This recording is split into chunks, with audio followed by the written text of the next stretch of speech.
اللهم صل على سيدنا محمد وأشغل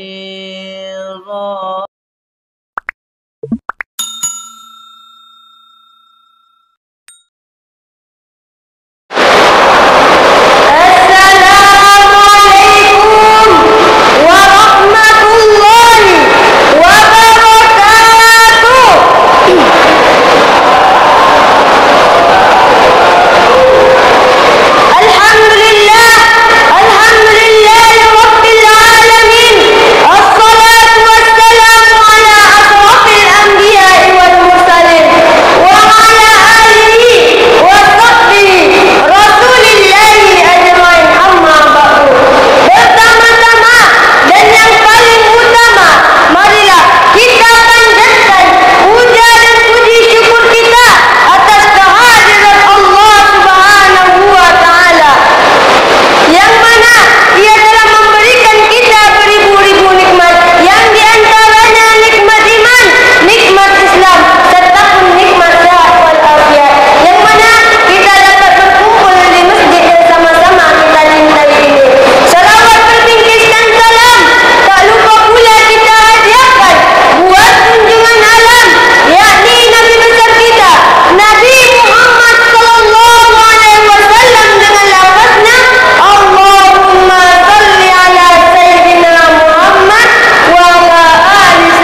Tidak pantas kita lakukan itu. Seharusnya kita berbakti kepada kedua orang tua kita.